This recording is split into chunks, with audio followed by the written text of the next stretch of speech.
Hi guys and welcome back to the Mighty Blues. My name is of course Cameron and welcome back today to another live stream. We are going to talk about transfers today because the last 24 hours being an Evertonian has been quite mad, hasn't it? We went from, only really being linked with Gana Gueye, looking to get that deal over the line. Obviously had quite a manic week last week with Dwight McNeil coming in, Ruben Vinagre coming in as well. And all of a sudden, 24 hours ago, completely out of nowhere, Everton were linked with Lille midfielder Amadou Onana. And then the last 24 hours has just been absolutely baffling. We've gone from Onana to Gana Gueye rumours again, to Coady earlier today, which was just absolutely madness. And once again, it seems like somebody has put their foot on the accelerator at Everton and things seem to be moving, unexpected things as well. I sat here, last time we done a live stream and got a little bit of stick for saying I wasn't particularly over the moon with the Gana Gueye situation because firstly, I don't think Everton should have been in a position where we were relying on bringing Gana Gueye back in order to improve the team. But also, one of my biggest points in that live stream, and still remains one of my biggest points, is who is the next Gana Gueye? Who comes in to replace Ghana inevitably in 2 or 3 years when he needs to move on? And, we spoke about Lewis Warrington, we spoke about Tyler Onyango, and I said if it's one of those players that are currently in the under-21s, then they need to be playing Premier League football this year to start that process off. If it's not somebody that's currently at the football club, then who is it? And whether or not somebody was watching from Everton over the last couple of days or so, or whether or not this idea was something that has been shared, over the last couple of months or so, Amadou Onana seems to be that player. 20 years old, of course, from Lille, midfielder, 6'3", 6'4", something like that. Very much fits the profile of the type of midfielder that Everton should be looking at bringing in. And as I said, 24 hours ago, if you'd have asked me about Amadou Onana, I'd have said he's going to West Ham. He's nailed on to go to West Ham.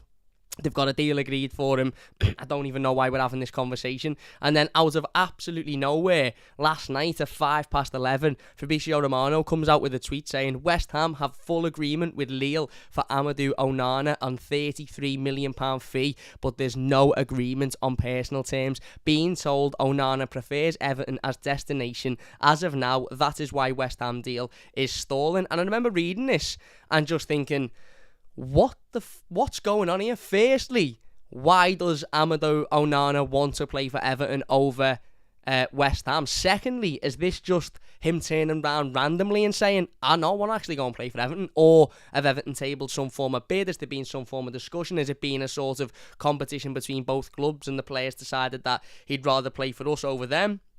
Or is it literally just been a case of, this fella absolutely loves Spirit of the Blues, absolutely loves the Blue Pyros and the coach welcomes, and just thought, actually, I wouldn't mind going to Everton. And then obviously it's all started to unfold, from that point on, as I said, 11 o'clock last night, all the way to now. We had Satya Tavo-Leary, who is a Belgian journalist, on Twitter. He then tweeted shortly after Fabrizio Romano that Everton have offered €35 million plus €5 million in bonuses for Lille midfielder Amadou Onana. The player wants to go to Everton. Terms with the 20-year-old are almost finished. So again, that was pretty much confirming that there had been a bid by Everton. This was still a little bit up in the arms because obviously this wasn't a source people were familiar with, so they didn't know whether to really believe it. At this point, it was very much, well, how would Everton being able to afford this much money on a central midfielder, especially given we just had the news that Dominic Calvert-Lewin has picked up an injury in training. We know from Frank Lampard's press conference today that injury is going to keep him out for at least 6 weeks. It was reported yesterday that it'd be around a month, but obviously given his time of recovery and match fitness and stuff, we'll be without the striker for 6 weeks. So when I first read this, I thought, Everton spending £35 million on a centre midfielder when we're in need of a striker. Then, of course, we had Paul Joyce earlier today, again, a source that a lot of people will see as very reliable, of course. He said that Everton are hopeful of signing Lille midfielder Amadou Onana after submitting a bid of £33 million, which would go in the same line as €35 million with the exchanges, as well as a deal as well as this deal, Everton would also be signing Idrissa Gueye. So this is a completely separate deal. deal to the Ghana deal. It isn't sort of instead of Ghana. It isn't as opposed to Ghana. It is a completely different deal. Dominic King then earlier today said Everton are firmly in the race to sign Amadou Onana and have tabled the same bid as West Ham, £33.5 million. 29 million and the rest would be in bonuses to add that up. Indications are that Onana wants to join Everton Football Club. We then had Santi Uona, who is a journalist for Foot Mercato, who again sort of a very take with a pinch of salt publication, I would say, but he said that Frank Lampard called Amadou Onana to convince him to sign for Everton Football Club, and then the latest we've had on this was 3 hours ago, and it was Sacha Tavo-Leary, who we just mentioned before, said that Amadou Onana cut short his negotiations with West Ham. The midfielder wants to join Everton, and that's the latest we've got on this situation, and this has absolutely come out of nowhere, hasn't it? I believe West Ham over the last couple of hours have activated Maxwell Cornet's release clause at Burnley, so maybe that's some sort of indication as to that they're walking away from the Onana deal. Obviously, Cornet and Onana playing completely different positions, so you could say, well, why is that an indication? But the fact that they've so quickly activated the release clause for another player may suggest that they've switched their focus away from Onana. And there's a couple of reports, unconfirmed, going around social media at the moment that the reason he preferred Everton over West Ham was because he believed that Everton's the development options at Everton were greater than the development options at West Ham. Effectively, he's going to play for Everton rather than being a squad player sort of in and out at West Ham. He's more likely to play, every week at Everton Football Club. As I said, he's 20 years old, he's 6'3", he's built like, a brick shithouse, to coin a popular phrase. He is very much the profile of player that we've been crying out for Everton to target for some years. And when I sat here and I said on Tuesday or Wednesday or Monday, whenever it was, who is going to be the next Gana Gueye? Who are we going to bring in to learn from Gana Gueye so we don't have this situation in 3 years where we're not able to replace him? I didn't expect Amadou Onana to be the player that Everton were to do that with. And obviously, listen, it goes without saying, these two deals are still not completed, and it is still a big if as to whether or not the both will be Everton players. The Ghana situation has gone a little bit quiet over the last couple of days or so. That worries some people. I've seen some people a little bit worried on Twitter, social media, specifically Twitter, saying, it's gone a little bit quiet, what's going on? It's not usually good news when it goes quiet. I actually think the opposite. I actually think when it goes quiet, it is good news. I think that's typically that period when sort of you're expecting a signing. As to when it goes a little bit quiet, it usually means it's only sort of final details that are being, sort of finalised and worked on and made official. We've heard nothing to suggest that the Ghana deal won't go through. We've heard nothing to suggest that there's been a difference or a change in that situation. So I can only assume it's the little sort of bits and bobs that are being sort of finalised before obviously Ghana is officially, returning officially as an Everton player. But the Onana situation is certainly an interesting one, and certainly one that I didn't expect to be sitting here talking about 48 hours ago when he looked absolutely nailed on to be signing for West Ham United. And dare I say, it almost seems like Everton have got a plan. Now, I don't want to talk too candidly about it and get too excited about it, because as I said, until I see the pair of them at Finch Farm with Everton shirts on and talking about how excited they are to join the football club, then that's when we can get a little bit excited. But this almost seems like Everton have come together and thought, well, we'll bring Garner in for the now because we desperately need to bring him in now because we need to improve the team. And as I said the other day, it's clearly evident that Garner does improve the team, but we'll also go and bring a lad in that can learn an awful lot from Garner. 20 years old, still a long way to go in terms of his development, but he's got all of the core sort of attributes to be a top midfielder. And I think it's a smart deal. Yes, he's going to cost £30-odd million over the run of years that he's at the football club. It won't be that much up front. I don't know how much it will be up front, but given we've just spent 20-odd on Dwight McNeil and we paid less than £5 million up front for him, I would assume that it will be a similar situation with Onana. And if he reaches anywhere near close to what his potential is, then in 3-4 years' time, Everton, will more than likely be able to, make a nice bit of profit on him, maybe even double what we spend on him, depending on what his development is, or depending on where Everton are as a football club in the next 3-4 years. He might want to stay. We'll obviously be moving into the new stadium. We'd all like to think would be in a much better position in terms of league places, European places, etc., etc. He might then say, actually, do you know what? I'm going to sign another contract with this football club because, the fans are boss and we're doing well. We're in a new stadium. The future's here. But that's all very, very far down the line, of course, and that's looking forward an awful lot. One thing we can say for now is this is the type of player Everton should be signing. He is the type of profile Everton should be signing. I sat here the other day and said, why are we bringing Gana back? You're not telling me that there's not young, hungry midfielders that are suited to the Premier League in terms of pace, physicality, strength, conditioning, fitness, stamina, ability on the ball, movement. And I firmly believe that Amadou Onana is exactly all of that, which is mad because I didn't think that Everton had anybody at the club that was capable of seeing that and making that happen. But, it seems like that might be the case, although still, a long way away, because it is a long way away, and it will be a long way away until he's, as I said, pictured at Finch Farm with the kit in his hand. It's certainly something to get excited about. Now, I want to talk about the striker position because I think a lot of people are getting a little bit worried with it. I've seen a few people on social media over the last 24 hours saying, what are we doing going out and buying a midfielder for that much money when we're in desperate need of a striker? Dominic Calvert-Lewin's out injured now for however many months. We need to go and buy a striker. Why are we spending that much on a midfielder?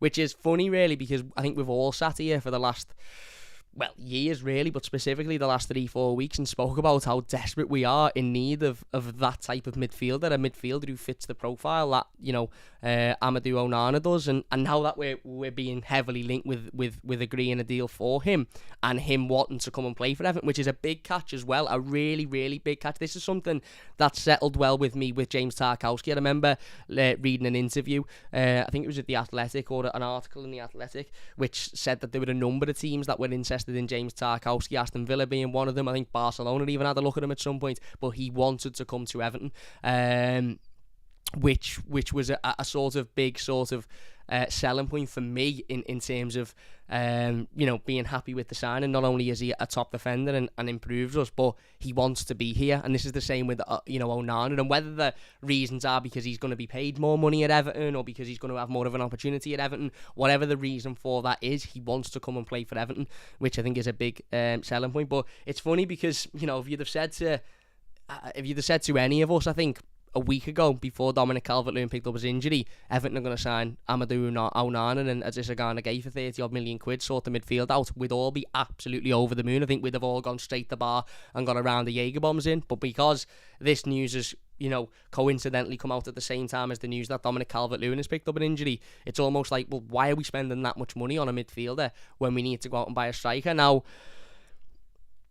I agree to the point where I think it would be negligent of Everton to go into this season without bringing in a replacement for Dominic Calvert-Lewin, or certainly end the transfer window without bringing in a replacement for Dominic Calvert-Lewin. Frank Lampard was asked those questions today in his press conference. He made a point of talking about Salomon Rondon, which made me want to cry, because for me, I just don't see how we can rely on Salomon Rondon as an out-and-out number 9. He made a point about Delhi being a sort of second striker as opposed to a midfielder. But he also made a point about Everton actively being in the market to bring in another striker. He was asked a couple of questions actually about the loss of Richarlison and how that affected, the recruitment process this summer, as well as understanding that Dominic Calvert-Lewin was only ever one injury away from us being incredibly short in that area. And the worst thing has happened, hasn't it, in that Dominic Calvert-Lewin has picked up an injury that's going to keep him out for the first 6 weeks of the season, an important 6 weeks in a period where we play 2 or 3 really, really good teams. Now, although there hasn't been any sort of strong, solidified rumours, there's sort of whispers going around social media that Armando Broja is the most likely to join the club. Chelsea apparently are only interested in a loan deal for him. That would work for Everton. Bring him in on loan for a year. Obviously, he'll play the first 4 or 5 weeks of the season if he was to come in over the next couple of days. And then you've got you've got Dominic Calvert-Lewin returning to fitness. He can work with Dominic Calvert-Lewin, and then it gives the club, Frank Lampard, Kevin Thelwell, a decision to make next summer as to whether or not we try and approach Chelsea to bringing him in on a permanent. But at this moment, we just need another goal scorer in the team. We just need another striker. However, I'm not really sitting here fuming about the Onana deal because of that. And listen, if you've watched this channel before, you'll know I'm not one to sit here and, you know, kiss the arse of Everton's board or Everton's recruitment team. I've given them a fair bit of stick over the last couple of months, and I give them a fair bit of stick the last time we done a live stream about the Gana Gueye situation. But I'm not going to sit here and say I'm absolutely fuming that we're going out and bringing Amadou Onana in because we need to go and buy a striker. Because the reality is, if we can get Armando Broja, who is a goal scorer and has done it before in the Premier League. Okay, he wasn't unbelievable at Southampton, but he scored goals. If we can get him on loan to sort of fit in whilst obviously Dominic Calvert-Lewin is recovering from his injury, and then get Dom back, I think that is, and bring in two midfielders who significantly improved the team in Gana Gueye and Onana. I don't think we can be very disappointed at that. Put it this way, would you rather that, or would you rather Everton not sign Onana and go and spend £30 million on Armando Broja instead? I'd rather have Onana in, because I think in the long run, our midfield is probably the weakest part of this team and the least suited to the Premier League as well. Now, some people will say, well, Dom's injury prone and he's this, he's that, he's the other. Frank Lampard confirmed today that his injury that he's just picked up is completely unrelated to the injuries he's had before, and that prior to this injury, he was looking the fittest that he's ever looked and was ready to go into the new season. Now, listen, Dominic Calvert-Lewin might struggle with injuries for the rest of his career, and that's a decision that the club have to make when he returns as to whether or not they can put the trust and faith in his fitness to be our striker going forward. But one thing we absolutely know for sure is that our midfield isn't good enough. One thing we know for sure is that Alan, Andre Gomez, Tom Davis aren't good enough to start week in, week out for Everton, or aren't quick enough, or aren't suited to this league. You know, Abdoulaye Doucouré is a good player, but again, is doing a lot of it on his own. You know, Alex Iwobi isn't a central midfield player, a strict central midfield player, maybe a 10. You know, maybe a central attacking midfielder, but he's not a central midfield player. We saw that against Kiev. I don't think he was very good.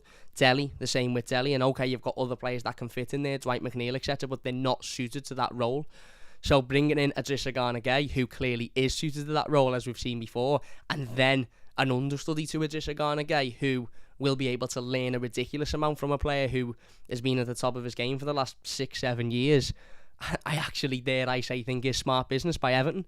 And whilst Onana might be coming in here because he's going to get paid an awful lot more money, or he's going to be guaranteed more first team opportunities than he would have been at West Ham, the reality is he's a very, very, very sought after young midfielder, only 20 years old. Is he going to come in and we're all going to go, oh my God, he's the best centre midfielder we've ever seen, ever? Probably not, because he's still got a lot to learn. He's still very young, he's still very raw, but he's got all of the attributes to suggest that if everything goes as it should, he'll be able to be Everton's number one midfielder for the next 3-4 years, after maybe a year of settling in. And then you've then got Tyler Onyango, who is same height, similar physicality, who's going out on loan, who then will return from loan and probably be ready to break into the first team at a time when Garner's leaving or retiring or whatever, and Onana's firmly the number one. You've then got Onyango to learn from Onana.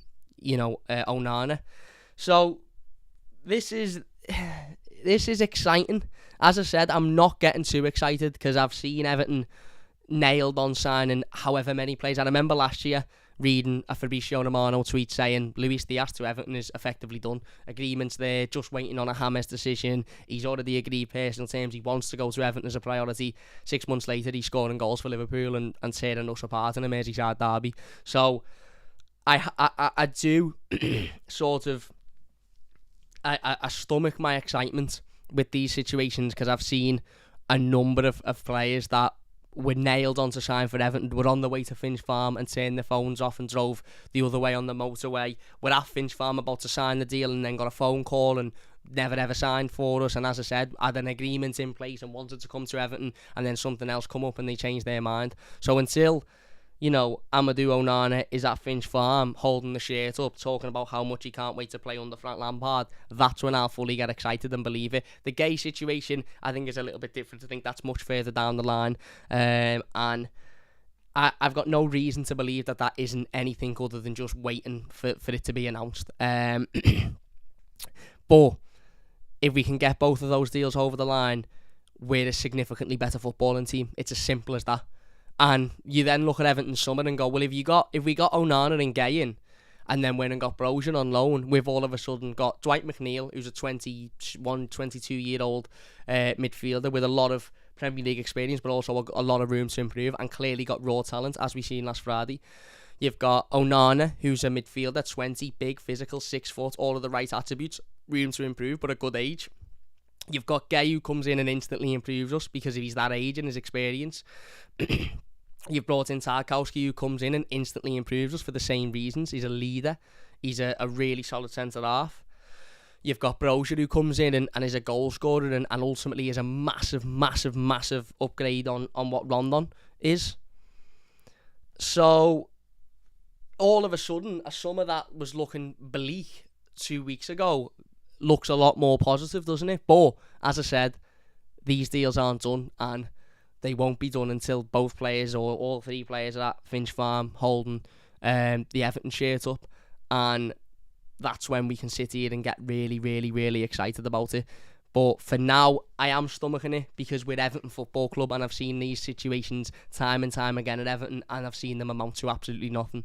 So I'd be lying if I was to say I'm not sort of resting my excitement for the moment. However, whatever the reason is, Lille seems to have had a change of heart, because Everton, I'm led to believe Everton have been interested in Onana for quite some time. I'm led to believe that Everton have approached Lille before about him. I'm led to believe that a couple of weeks ago, Everton effectively said, listen, we can't afford what you want. Whereas now, we seem to be able to. So whether that either means Lille have changed their demands in terms of upfront payments and the way a deal is structured, or it means Everton have sort of just gone, do you know what, we'll take this risk and we'll make the money up elsewhere. We do know Lille aren't afraid to sell players for sort of payments in terms of not getting the fee up front all at once, because I think Arsenal pay about £2.50 a month for Nicola Pepe. Obviously, he went for £80 million and that fee wasn't paid up front. So we know Lille aren't particularly afraid of selling players on that basis. But it seems like West Ham have walked away from this. It seems like Onana's walked away from it. It seems like West Ham have already moved on to bringing in somebody else in Maxwell Cornet. So whether or not there'll be another team that comes in for Onana, whether or not there'll be another Premier League team who goes, oh, actually, if West Ham really want him and Everton really want him, maybe he could improve us, let's go and jump on it. And then Onana might go, do you know what? Arsenal are there, or Man United are there, or Leicester are there, I'll go and join them. Probably not Leicester, because they're absolutely fucked financially at the moment. But I don't know. Let's just hope that we get this one over the line, because he would be, for me, a phenomenal signing at his age, with his physicality, with his attributes. He's only going to improve, and I think having him there at the same time as Gana will be what I said we needed 2 or 3 days ago. I sat here and said that we desperately need to bring in the next Gana to work with Gana, so that when Gana leaves, he ultimately we have a replacement ready to step in and do that job, rather than thinking, oh fuck, Gana's left, where do we go from here? Which is exactly what we've just done for 3 years, hence why Gana's having to come back. So yeah, we'll wait and see.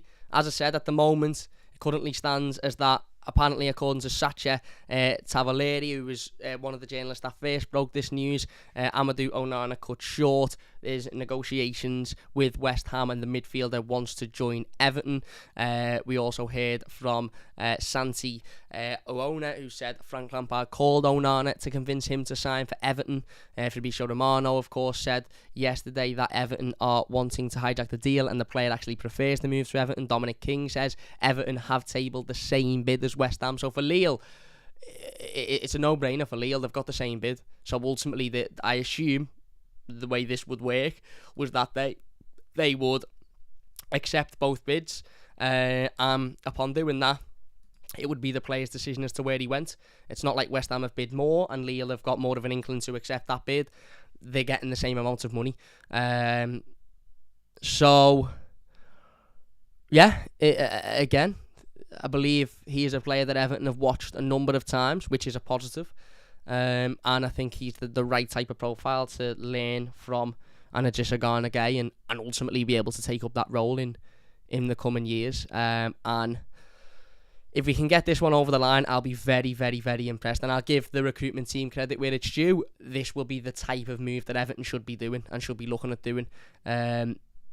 Is it a little bit of a worry that we're still short on striking options? Yes, but if we can get a deal over the line for Brozier on loan, then I think that will sort of suffice it. If we can't get a deal for Brozier on loan, then maybe spending £30 million on a midfielder, maybe it's not the number one priority, but the club must be confident that they'll be able to go in and get another striking option. Otherwise, I don't think they'd be spending this money.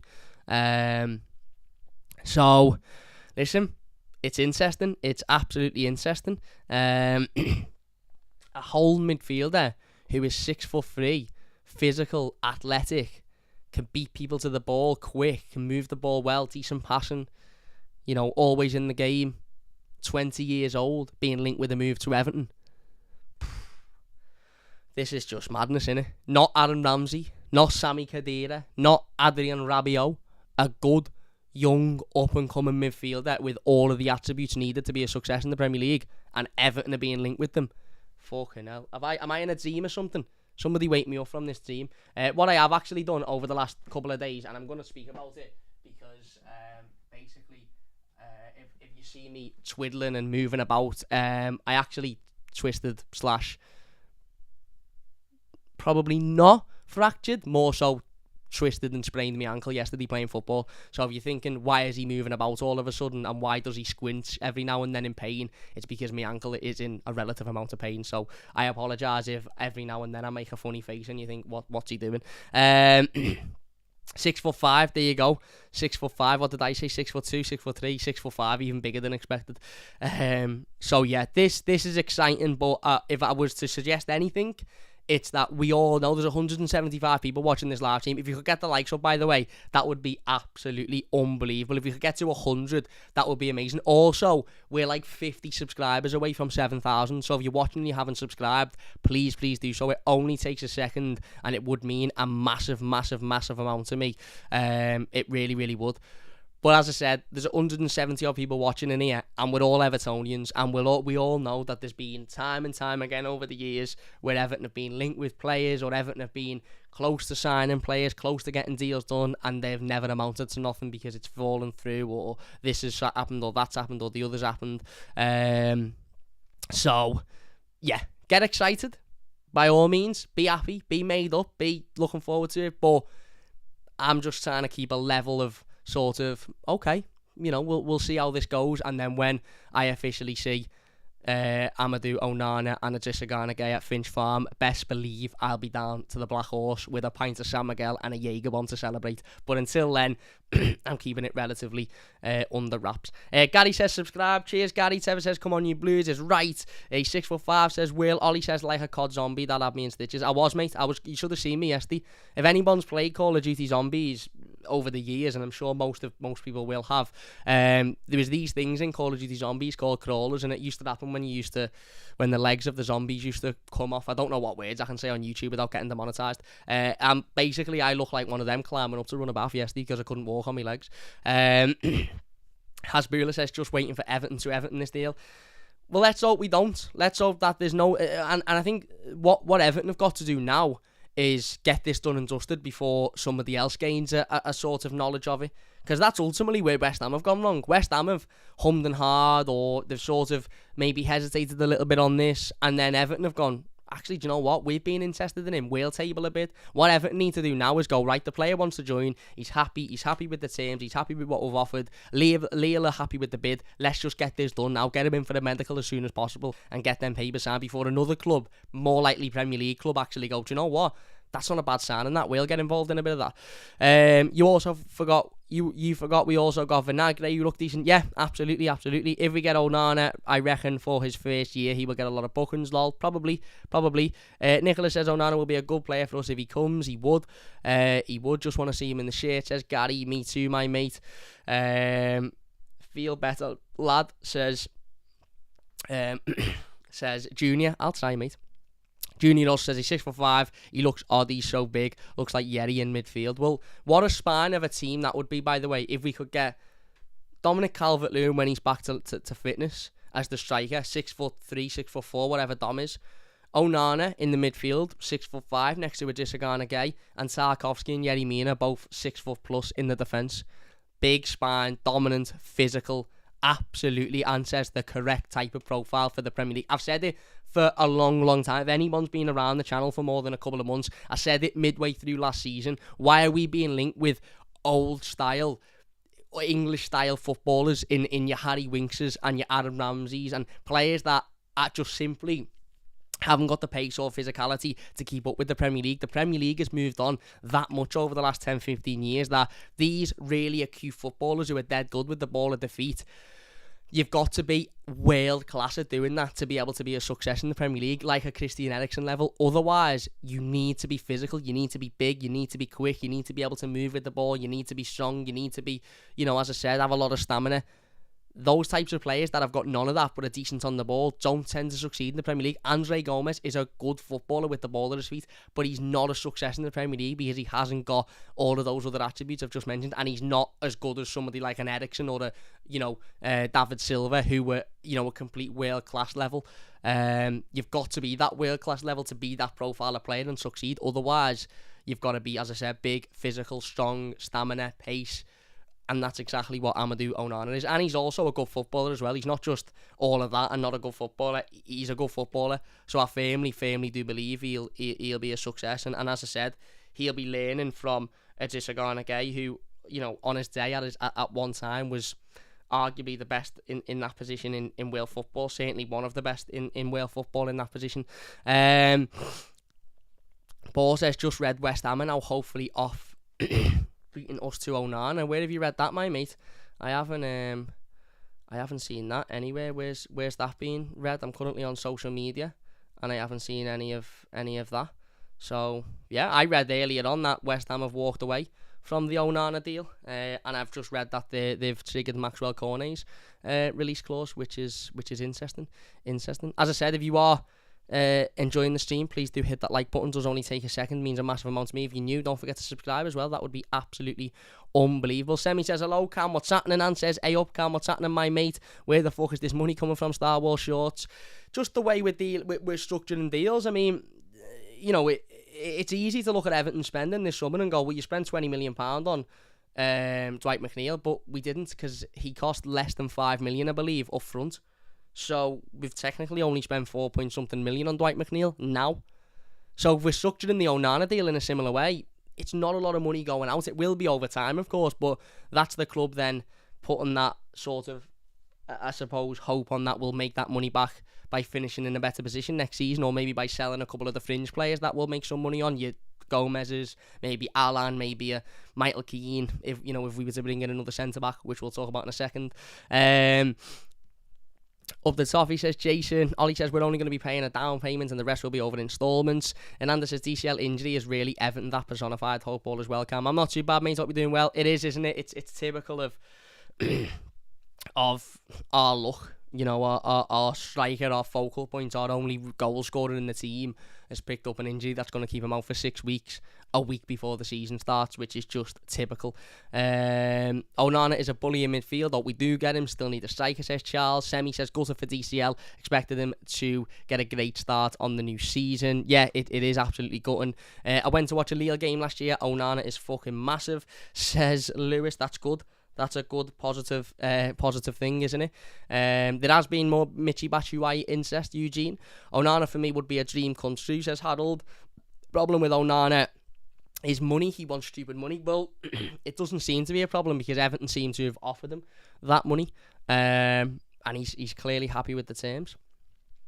If Cam was stripy, he'd be invisible. Yeah, the sun, I need to get myself a blackout plan. I don't know if you can tell, but I'm absolutely sweltering here. I feel like I'm doing a live stream in a sauna. So if I'm a bit, if I'm talking a bit quick or I'm rushing a bit, it's because the sweat is literally dripping off me. So I apologise. Sean says that about West Ham triggering Corney's buyout clause, which is interesting. Anyway, let's move on to another transfer rumour, which completely come out of nowhere. And a player that I actually think would be a really good signing. According to Alan Myers, Everton wants to sign Wolves defender Gana Gueye. Express and Star also reported that Wolves are yet to receive a bid for defender Gana Gueye after reports on Everton incest. Wolves are reportedly open to letting Gana Gueye leave on a permanent or loan deal to get minutes before the World Cup. Now, this is interesting, because this actually makes a lot of sense. Not in terms of Everton putting a bid in for him. That makes sense as well. But the situation of Everton, have I frozen? I don't know if I've frozen. It looked like I've frozen it. The situation of Wolves being open to allowing Gana Gueye to leave the club makes a lot of sense, because the reality is that with a couple of the signings they've made, he's probably not their first choice centre-back. And he's been there that long. He's captained them for that long. He's been a very loyal player at Wolves, brought in by Kevin Thelwell, I believe, which is interesting. That it wouldn't surprise me if the higher-ups at Wolves had said, listen, we know that you want him to be a part of that England squad, as he has been for the last couple of international breaks. We know you want to be a part of that squad for the World Cup, and if that means you having to go out on loan to get some more consistent game time because you're not really going to be a frequent starter here, then we'll allow you to do that. Now, it also makes sense for Everton, because I think Frank Lampard wants to play a 3 at the back formation, although he's hinted at playing it because it's a necessity. I think we've seen over recent weeks, certainly in pre-season, that that's the formation that he seems to be most accustomed to, the 5 at the back. Now, Gana Gueye is obviously used to playing that formation and has played there for years and years and years with Wolves and done it really successfully. There is something that a lot of people will bring up in the fact that he's a Liverpool fan, and obviously he grew up in Liverpool's academy, and that's where he played a lot of his football. But the reality is, Gana Gueye is a professional. He's an experienced Premier League defender. I think he's a good defender, and he's a professional. If coming to Everton means that, and performing at Everton means that he's guaranteed a place in that World Cup squad, he will be performing week in, week out, or he'll at least be trying his absolute best to perform week in, week out. I actually think bringing Gana Gueye in on loan strengthens us again. Now, whether or not this will happen is, of course, a very different circumstance. I believe Wolves want an amount of money for him that wouldn't be feasible, put it this way, for Everton to sign him on a permanent deal. But bringing him in on loan for a season, I actually think would be a decent decision. I think he's better than Michael Keane. I think he's better than Mason Holgate. And I think he's probably better than Ben Godfrey at the moment. Whether Ben Godfrey will again further his development this season. He's still very, very young, and obviously Ben's got all of the right attributes. He's big, he's physical, he's fast, he's quick. I just think with Ben, it's that sort of defensive mindset, positioning where he needs to be, when to throw a tackle in, when to make a block, and I think all of that will come with time because he's still very young. But Gana Gueye's got all of that because he's experienced. He's a little bit older. Might not have the physicality side of it, but he doesn't need it because he's got the brain. Same as James Tarkowski. James Tarkowski isn't as quick as Ben Godfrey, is he? But because he's got that brain, he doesn't need to be because he's always in the right position. Same with Yerry Mina.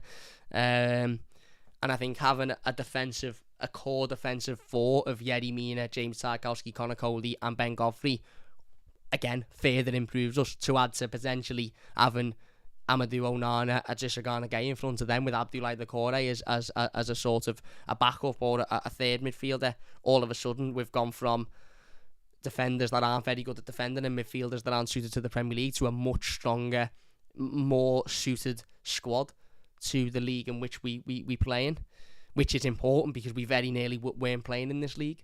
If things had gone differently, obviously, at the end of the season. So I actually think this makes a lot of sense. I think it makes a lot of sense for Wolves to want to let him go out, or for him to want to move, go out on loan if he's not going to be a frequent starter. And I think it makes a lot of sense for Everton to say, well, come here, you're playing a 5 in a 3 at the back every week, and if you do well, then you'll certainly be on the radar for that World Cup squad. Whether or not then he wants to stay beyond that, I'm sure will depend on how he feels about the football club and how we feel towards him post that. But I think if you could get Gana Gueye on loan, I think it'd be a really, really smart signing. And look, our two Premier League summer, loan signings might be Armando Broja and Gana Gueye, which would work because there'd be two players who, okay, mightn't be thinking long term playing for Everton, but for the short term will be wanting to impress Broja because he'd be wanting to solidify either a place in that Chelsea squad or to prove to us that, he's good enough to come in on a permanent, and Coady because he'd be thinking, well, if I perform here, then I'm in that World Cup squad in November. So yeah, again, I think it's interesting. Do I think it will happen? I'm not completely sure because I think there'll be other teams that are probably interested in Gana Gueye. I think West Ham are looking for a central defender as well. They made an inquiry about Mason Holgate a couple of weeks ago, which was mad. I think that ship sailed at the moment. But maybe we could do a swap. Maybe we could send, I don't know, Michael Keane or Mason Holgate out to Wolves and do a little bit of a swap deal for Gana Gueye for the season on loan. But, I'm sure Coady will have many other Premier League teams that are knocking on the door, and maybe his affiliation with Liverpool will drive him to want to play for one of those other teams. However, again, born and bred around this area, not in Liverpool, but around this area, that could be a selling point as well. We don't know. Again, if we were to get him, I do think it would be more a loan basis rather than a permanent basis. But again, I wouldn't be disappointed with that. I really, really wouldn't. Is it far away? Yes, of course it is. In the same way as that Onana isn't done by any sense of the imagination, and Gana Gueye isn't done by any sense of the imagination. But again, it's a signing that I look at, and I think that makes sense. And Everton haven't made one signing this summer yet that I've looked at and gone, I don't understand that.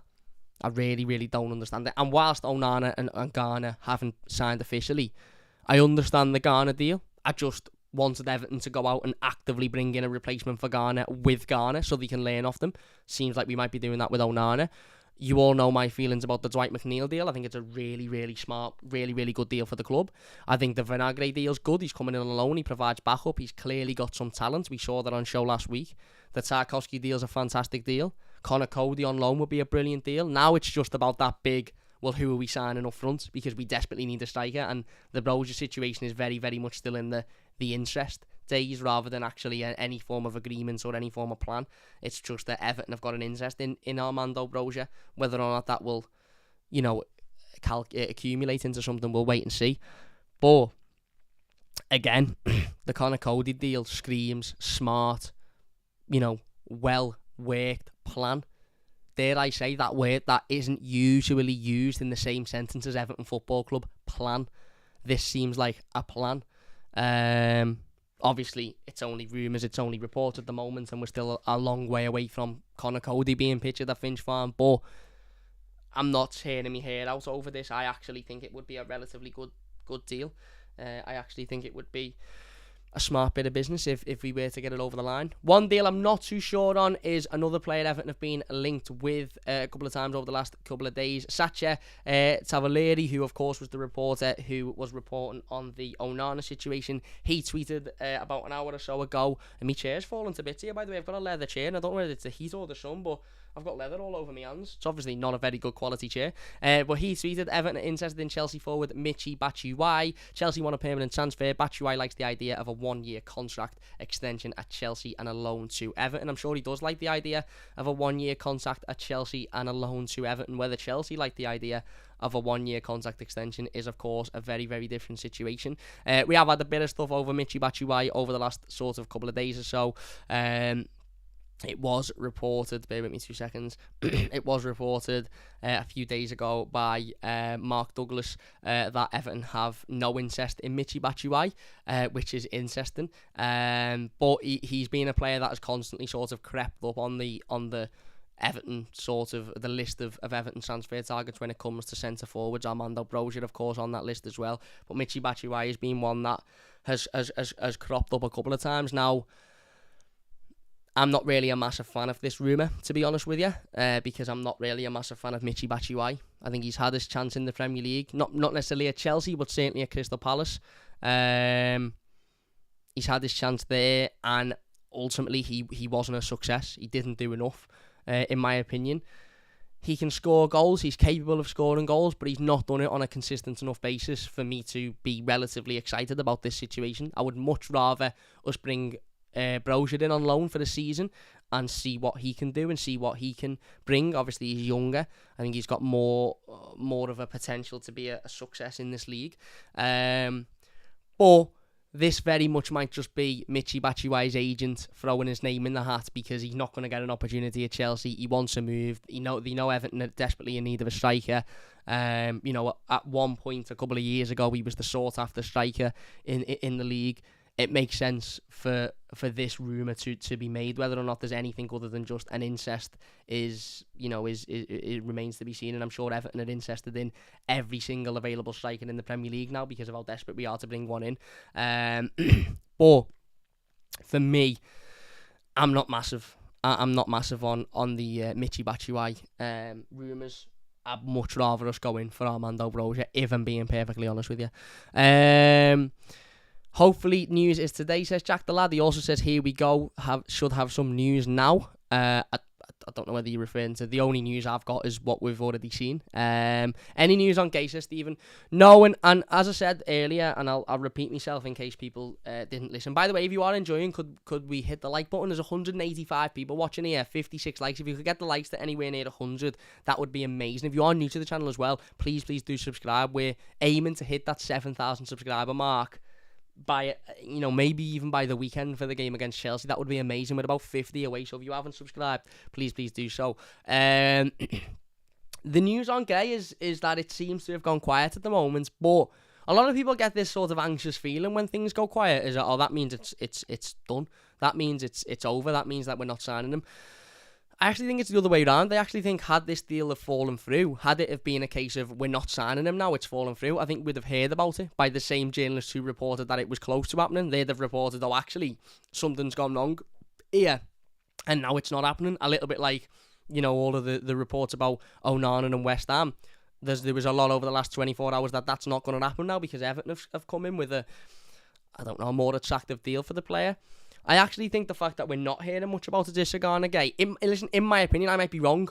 It might fall through and I might be completely wrong. But in my opinion, I just look at it as, well, that is basically just meaning that the final sort of details are being finalised in terms of the deal, how the deal's going to be structured, his wages, his fitness and medical, all of that sort of stuff. And this is the quiet part, which doesn't really need much reporting on. Again, I might be completely wild of the mark with that. But I don't really get an anxious sort of, oh my God, we're not going to sign him feeling from this silence. I just get a sort of, okay, let's wait and see. Because there's been times before where Everton have been heavily linked. Look at the Tarkowski stuff. I remember people having the same worries, a few weeks ago when we were streaming about Tarkowski, because obviously there was a lot of news and reports on him for a week or so, and then it went quiet for 2 or 3 weeks, and everybody was like, oh, does that mean we're all of a sudden not signing him now?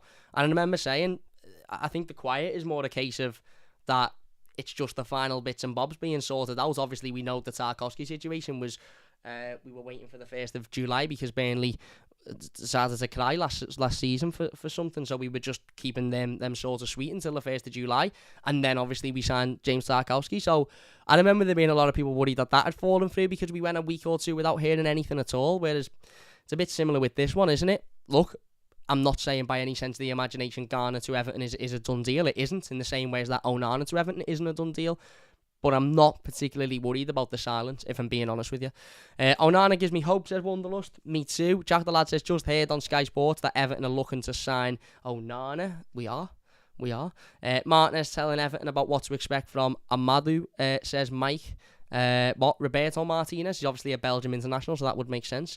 Jack the Lad says, here we go. 352 says Mozer. Nicholas says, I say Pickford. Michalenko, Patterson, Tarkowski and Godfrey, midfield, Onana and Gueye, then Gordon right wing, Gray left wing and Calvert-Lewin. Listen, you've got options there. You've also got Dele, you've also got Dwight McNeil, you've also got obviously Alex Iwobi in there. It gives us options, and that's exactly what we've need. What we need. Ben Godfrey, you've got Yerry Mina, you haven't mentioned it. We've got options. I'd have it a little bit different to that, and I think it will be a little bit different to that. But there's options. Everton probably want to do a double player signing video, says Charles. Maybe. What I will say, and this is being deadly serious, by the way. What I will say is that, firstly, I'm fully behind the Onana, Gana Gueye chant. I think that's unbelievable. If they both sign and I'm not here in the gladdest seat singing Onana, Gana Gueye, then I'll be fucking fuming, if I'm being serious. But secondly, if/when Everton announces Gana Gueye as an Everton player, if they have not recreated that photo of him in 2016, getting his pictures taken, in a sense of that, they recreate somebody peering a phone through the window and taking pictures with the caption of, who's that at Finch Farm, then I'll be fuming, because that'll get everybody engaged. It'll be a reference to, a very famous photo that we all know as Evertonians. Anybody from Everton watching in the team, or anybody that can get in touch with anyone from Everton, please recreate that photo of Gana Gueye outside the Finch Farm when we announce him, if we announce him, if he signs, please. Please do that. Any other bits and bobs of news? Obviously, we know Lewis Dobbin officially signed his deal with Derby County yesterday. He will spend the season on loan at the League One club. Yeah, I think it's a good deal. Obviously, there's been a little bit of sort of worry because he's gone out on loan and, we're in need of a striker. And there's been a couple of people saying, well, why not give him a chance? Is he ready? Frank Lampard said today in very broad terms, any players that have gone out on loan have gone out on loan because they're not ready to play in the Premier League. So there's not much more we can say about that. There's not much more we can argue with in terms of that. Is the as I mentioned, Dom is expected to be out for around 6 weeks with his injury, which is absolutely devastating. Yeah, just ridiculously unlucky. I just think, could Everton get any more unlucky? Could Dominic Calvert-Lewin get any more unlucky, really? And Matt Law said on the Chelsea podcast yesterday that he's 99% sure Billy Gilmour will leave Chelsea on loan this season, and the most likely destination is Everton, which is interesting. Whether or not that changes with Onana and Gueye coming in, I don't know. But that's interesting as well. We could add Billy Gilmour to that list of players that joined the football club. We will wait and see. Would be class, says Jack. Onana, Gana Gueye, says Joey. Henry says, you're not worried that Onana is saying he wants to join Everton to get West Ham to offer more money on him? No, because Everton have been interested in him for a number of months. And if you are reading the reports that are circulating the internet at the moment, West Ham apparently have walked away from the deal, and Onana apparently has walked away from the deal as well. So, look, it could happen. I'm not saying it won't. I'm not saying it definitely won't happen. It could happen. It wouldn't surprise me because this is football and anything can happen, but I don't think it's that situation. It might be, but I just don't think it's that situation. And that's not me saying I definitely think Onana will be an Everton player, because, as I said, I'll never say that until I see him with the shirt at Finch Farm. But it's looking positive at the moment. If you could get those likes up, that would be amazing, by the way, before we finish. Hi, Cam. Sending all your stuff in your email in a sec, says Joe. Unbelievable, my mate. Absolute legend. We will actually be back later on today, by the way. What I'm going to do is I'm going to go and firstly get a shower because I'm sweating to shit. Then I'm going to go and lift me leg up for a little bit. Probably lift me leg up. That sounds a little bit of a sexual innuendo, that, doesn't it? I'm going to go and put me leg up because it's sore. Then I'm going to have me tea. And then I'm going to come back and do the season preview later on tonight when the sun's gone down and I'm not feeling like I'm in a sauna. And then tomorrow we'll have the preview to that game against Chelsea as well. So season preview will be tonight and game preview for the Chelsea game will be a little bit later on. That'll be tomorrow. New Banners and Thumbs, says Joe. Unbelievable, mate. Absolute legend. Absolute legend. And yeah, I think that'll about do us for this stream. Not much more news. We'll wait and see what happens with Onana and Gana. Onana and Gana. This is just made to be, isn't it? It literally is just made to be. Get it over the line, Everton. Don't make us sit here and have these conversations for no reason. Like I said, we'll be back later, probably around 8:30, 9 o'clock with the season preview, so don't forget to join us for that one. If you have enjoyed this live stream, please do hit that thumbs up button. The support again has been unbelievable. The live comments, thank you all so much for getting involved. And then Peter says do a late one tonight. I might even do a bit later. I might go about 10 o'clock because people seem to like those late ones. yeah, as I said, massive thank you. 180 odd people watching consistently. It means a massive amount to me. If you are new to the channel, please do subscribe. If you have enjoyed it, please do leave a like. Once again, a massive thank you to everybody in the comments. Big thanks to everybody watching the YouTube comments as well. Really do appreciate it. And yeah, we'll be back later on tonight, so join us for that. Hit the little bell notification as well, so when we are live later, you'll get a notification. It's as easy as that. Big thank you all for watching. Really do appreciate it.